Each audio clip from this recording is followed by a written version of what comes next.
Boys, I have sat on this Invincible episode that calls itself a Superman movie, coming to the conclusion that this is an Invincible episode calling itself a Superman movie. Look, I get there is a ton, particularly visually, to like about this film. But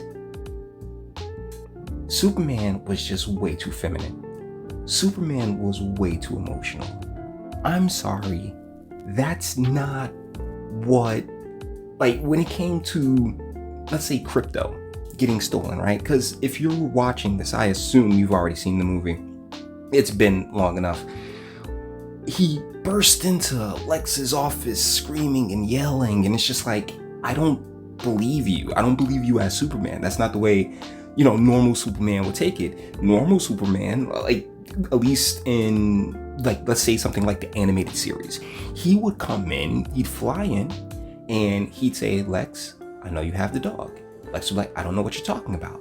Then he would use his super hearing to listen to his heartbeat and realize, no, that's a lie. And the conversation would go from there in a far more composed manner, because Superman, at his core, is a man. Kryptonian, Earthling, don't really matter. He's a man. He has the power to kill you at any given moment. And any man with that type of power would never feel the need to be so emotional and be so in his feelings, like, or when he's up there yelling at Lois, not yelling at Lois, but him and Lois getting into the argument, right? And I brought this up in the post that I did, because I initially thought I was going to put this in a post, but now, no, I have to actually get into this a little bit. I've been sitting on this for like a couple of days, and I've been listening to other content creators, them discuss the movie, and how, everyone has their own idea of what Superman's supposed to be. And because I really got to know him and like him in the animated series with Tim Daly voicing him, that's the Superman that I, consider to be the top-notch, top-tier portrayal of the character. Now, I know that's not in movies, right? But let's be real, I'm no Snyder simp. But Henry Cavill was spot on as far as casting goes for this more, for a mature and stoic, Superman who knows how to control himself and knows how to control his anger. It's that the chair flipping, right? It's just, not the chair, but the desk flipping. It's like, no, Superman, you don't have to do all that, because you're literally walking death if you so decide, But because we live in this world where, masculine isn't allowed to be masculine anymore, and James Gunn is far from masculine, you end up with this. And it's why it's so polarizing. It's why it doesn't sit right with a lot of people, because you see your Superman walking out on his girlfriend, literally acting like a woman, and walking out on his girlfriend when she doesn't agree with him, and getting in his feelings and getting all emotional. I'm sorry, but at the end of the day, that will never be appealing to people.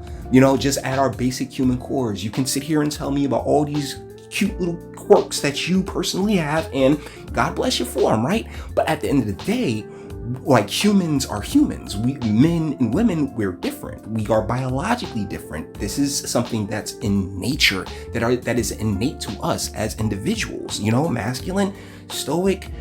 It's not a matter of us not being emotional. It's a matter of us displaying our emotions and handling our emotions in a different way than the feminine does. And where the feminine's display of emotion tends to be more outward, like Superman was, the masculine display of emotion tends to be more inward, reflective, and somber, depending on the emotion that we're talking about, right? So this movie, and plus, once again, like I said, it's an Invincible episode. It literally feels like an Invincible episode, where You got the Guardians of the Globe, aka the Justice Gang, and and the one guy. Oh, it's like we've seen that James Gunn has an Amazon account. Like that's the only thing I can really take away from this entire movie, because there wasn't a real story there. It wasn't, there wasn't a major change in, thought or ideology or anything else like that the main character goes through, because the main character has been the main character the entire time. And make no mistake, I have no interest in learning the origin story again, because once I've seen from the Donner movies to Man of Steel, I've seen all the Superman movies. So I'm cool with us not particularly getting the origin story, but the push that they made, right, to have Jor-El and his Kryptonian side be why he's just an all-around good dude with good morals and whatnot, what have you, that's a bit jarring to me, right?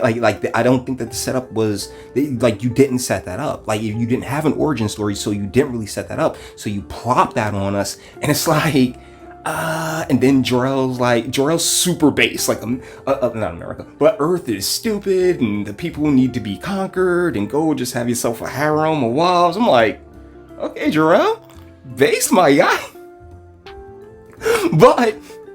But for as awesome and as based as that is, it's against the initial character. It's against the lore that those of us who like James Gunn, here's what you did.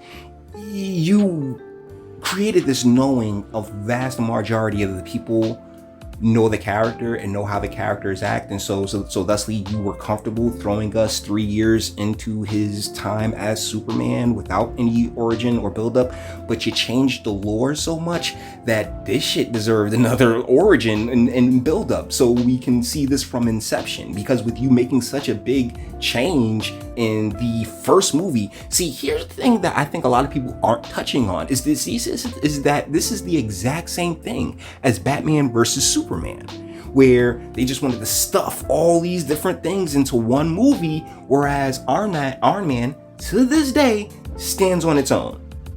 Iron Man as a movie can stand on its own, locked in. But that's not the way Warner Brothers and James Gunn has been deciding to do this. They're just like, oh no, we can just throw them all in together, and then we'll have all these grand plans for movies in the future and the like. And it's just like, give us one good movie, okay? Once again, it didn't have to be an origin story, but if it's not going to be an origin story, do not change the lore this hard. Don't turn Krypton into Viltrum, because once again, episode of Invincible, Superman got his ass whooped this entire flick, bruh. Superman got his ass beat this entire flick with assistance from that dog. And Critical Drinker decides, oh, well, the dog's not a big deal. The dog was literally doggy ex machina. Every time you turn around, the dog is there. The dog is, oh yeah, he's integral to literally every W that Superman does eventually get in this entire movie. And it's just like, but no. And why did you change his breed? You know what? James Gunn does this with animal characters, which is cheap.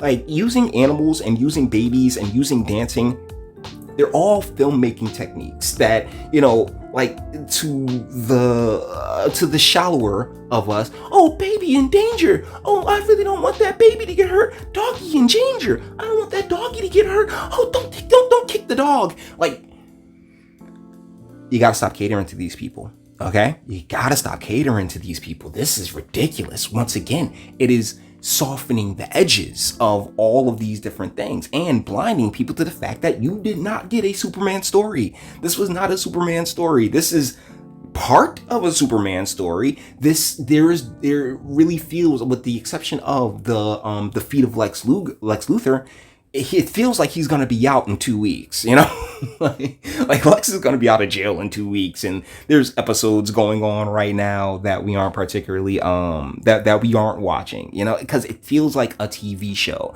instead of a movie. And I think that's one of my bigger problems with this entire situation, with the entire, like, film and Hollywood industry situation, is that these are all more designed to bring you into the next film and have you spend your money on the next film instead of giving you a good film off rip. This could, once again, it did not have to be an origin story. But if it's not going to be an origin story, don't mess with the lore at all. If you wanted to just remake it and have it be about changing the lore and turning him into Viltrum, you know what? Then just go talk to old boy that made The Walking Dead and Invincible and adapt his stuff. But this story, particularly the story of Superman, it's locked in. It's canon, and you want to sit there and mess with it, bro? That's the problem. That's the problem I have. A major problem, and I'll wrap this on up.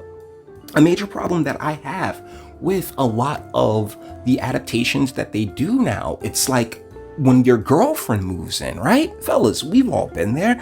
Your house, your crib, your spot is whatever you want it to be. An old girl comes in, and what she want to do? She want to start making changes. And as we as a species, and particularly here in America, have continued to, go on over the past few years, particularly the past 20 years or so, it's been more, oh yeah, feminine. Make it more feminine. Make it more, easily digestible. You got to slow it down so, it can be, because we want to get girls to enjoy this and the like. And it ignores one of our basic biological principles, and that is, fellas, where you lead, she will follow. We've been doing it backwards, and this goes beyond Superman. This is just collectively, culturally, socially, and in general. We've been trying to let girls lead. Problem is, we've been trying to let the feminine lead. Okay, I don't want to sit here and say girls or women. I don't want to point at anybody in like directly. We've been letting estrogen lead, and that's not estrogen's place. It's the place of testosterone. All right, and this is the least testosteronic Superman in all of history. So that's where I'm at with it. And I'm just glad I could get that off my chest because it really irritated me. Almost as much as drunk, wild Supergirl, just completely unladylike Supergirl. Like, because once again, it's about destroying the masculine and the feminine via trying to turn the masculine and the feminine into each other, which is something that God never intended. But hey, you may disagree, and that's what my comment section's for. Till the next one.